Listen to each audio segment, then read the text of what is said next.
അനുമോളെ പ്രാങ്ക് ചെയ്യാമെന്ന് പറഞ്ഞിട്ട് റിയാസ് സലീമും ജിസേലും കൂടി ഇങ്ങനെ പ്ലാൻ ചെയ്യുകയാണ്. എല്ലാവരും ഉറങ്ങിക്കിടക്കുകയാണ്. അപ്പോൾ അവിടെ പോയിട്ട് അനുമോളെ വിളിച്ചുകൊണ്ട് വരണം, അതുപോലെ ആര്യനെയും കൂടി വിളിക്കണം എന്ന് ജിസേൽ പറയുന്നുണ്ട്. സുഖമില്ലാത്ത കണക്ക് കിടക്കണം. അന്നേരം റിയാസ് പോയിട്ട് അനുമോളെ വിളിക്കും. വിളിച്ചിട്ട് ഇങ്ങനെ പറയും, കൺഫെഷൻ റൂമിൽ പോയെന്ന് പറയൂ, ജിസേലിന് സുഖമില്ലാതെ കിടക്കുകയാണ്. അങ്ങനെ റിയാസ് അനുമോളെ വിളിക്കാനായിട്ട് വരികയാണ്. അനുമോൾ റിയാസിനോട് ചോദിക്കുന്നുണ്ട് എന്ത് പറ്റിയെന്ന് ചോദിച്ചിട്ട് റിയാസിൻ്റെ കൂടെ വരികയാണ് ജിസേലിനെ നോക്കാനായിട്ട്. ജിസേലിന് എന്തോ സുഖമില്ല, അവിടെ കിടക്കുകയാണ്. അപ്പോൾ അതൊന്ന് കൺഫെഷൻ റൂമിൽ പോയി പറയണം, അതിനാണ് വിളിക്കുന്നതെന്ന് പറഞ്ഞിട്ട് റിയാസ് സംസാരിച്ചുകൊണ്ട് നേരെ വന്നിരുന്നത് ജിസേലിൻ്റെ അടുത്തേക്കാണ്.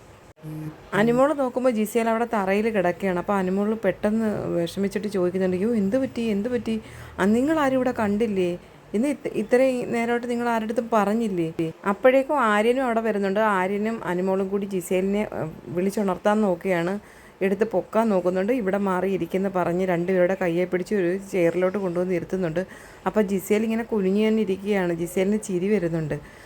അവസാനം വെള്ളം എടുത്തിട്ട് വരാനായിട്ട് ഒനിലും അവിടേക്ക് വന്നപ്പോഴത്തേന് അനുമോൾ വെള്ളം എടുക്കാനായിട്ട് എണീറ്റപ്പോഴത്തേനും റിയാസ് അനുമോളുടെ കയ്യെ പിടിച്ചിട്ട് വീണ്ടും ജിസേലിൻ്റെ അടുത്തോട്ട് കൊണ്ടുവന്ന് നിർത്തുകയാണ്.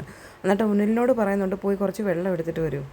അനുമോൾ ശരിക്കും പേടിച്ച് ജിസേൽ എന്ന് വിളിക്കുന്നുണ്ട്. നിങ്ങൾ ഇപ്പോൾ എങ്ങനെയുണ്ട്, എന്ത് പറ്റിയതാ ജിസേൽ, നിങ്ങൾ ആരും കണ്ടില്ലയോ എന്നൊക്കെ പറയുന്നുണ്ട്. അനുമോൾക്ക് ഒരു കെറുവോ പിണക്കോ ഒന്നും ഉള്ളതായിട്ട് നമുക്ക് തോന്നത്തില്ല. ആ രംഗത്ത് ഒരാളെ സുഖമില്ലാന്ന് കണ്ടപ്പം ആ ഒരു പിണക്കങ്ങളോ ഒന്നും കാണിക്കാതെ ഓടി വന്ന അനുമോൾ ജിസേലിനോട് കാണിച്ച് ആ ഒരു പെരുമാറ്റം ആർക്കും ഇഷ്ടപ്പെടുന്നതാണ്. അപ്പം തന്നെ റിയാസ് ചിരിച്ചുകൊണ്ട് പറയുന്നുണ്ട്, ഇതൊരു ആക്റ്റായിരുന്നു. ജിസേൽ ചിരിക്കുന്നുണ്ട്, അപ്പം നിങ്ങൾക്ക് അഭിനയിക്കാൻ അറിയത്തില്ലേ എന്ന് ജിസേലിനെ റിയാസ് കളിയാക്കുന്നുണ്ടായിരുന്നു.